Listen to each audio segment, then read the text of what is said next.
want to tell you guys about this knockoff, basically Oura Ring that I got off of Shein. This is the little charging case that it comes in. One thing I'll tell you guys right off the bat, I know the Oura Ring lasts about 10 days of battery life. This one, I actually don't know because it will often tell you that it's 100% when it's not. So I just routinely at the end of every day, I put it on to charge for an hour, and it's been enough for it to keep going for the entire day. But I just want to show you guys what it looks like. So you got here the nice little shiny metallic black, and on the inside you have the little sensors over there and the little charging piece that it connects to on the box over here. But I wanted to do a true comparison for you guys. So I actually wore this in tandem with my Samsung smartwatch. And I just want to show you guys the comparison in the data that I found to see if this is actually something that is useful.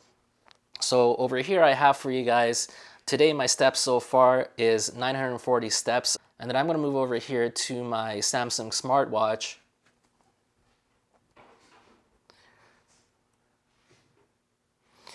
And you can see that there is quite the difference. It's saying that I have 1,658 steps today. So it's quite a bit different. I do want to also show you there's an average heart rate as well on this device. So you can see what your heart rate logging is like. You can see here it's saying my average is 69, lowest was 51, and highest was 24. I was at a concert yesterday, so I might have been a little bit excited. But let's see what it actually says on the Samsung data. So if we go to my heart rate, you can see here that I was saying that it's between 47 and 99 is what I'm looking at.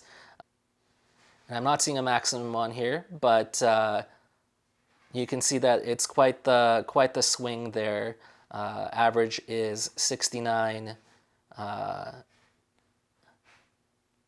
whereas here the average is between 61 and 77.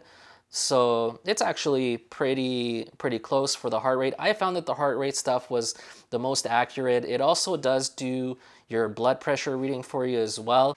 So here you can see that my average is 103/69, highest is 130/85, and lowest is 96/63. Now I will tell you guys that I do have hypertension, which I am on medication for, and usually I'm at around 120 to 125 over like 80 to 85. So this to me is very inaccurate. Even on my Samsung watch, I had to like calibrate it the first time to see, and I have to check it manually to see if it's accurate, and I can tell you that this is definitely not accurate.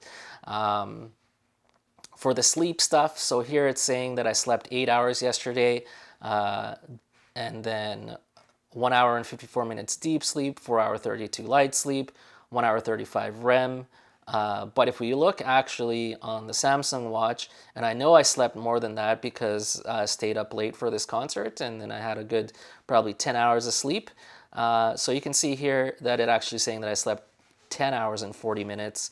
And then the actual sleep stages are of course gonna be different because it's more hours slept, but the percentage wise, like light sleep, it says 5.5 hours here. We had light sleep 4.5 hours out of 8 hours. So like percentage wise, it's accurate, but total amount of sleep time wise, it wasn't accurate. So to me, this product isn't quite as accurate as it could have been. The only thing that's to me is pretty accurate compared to my Samsung watch is actually the heart rate monitoring. So if you want a cheap heart rate monitor, this is definitely for you. But otherwise, if you wanted to have accurate checking your steps and blood pressure and things like that, I wouldn't rely on this for any accurate information for that. I will have a link in the description if you want to check this out or check out other items on Shein. Next up, you should check out one of the 2 videos on your screen. It's going to change your life. Thanks for liking and subscribing, and I'll see you next time.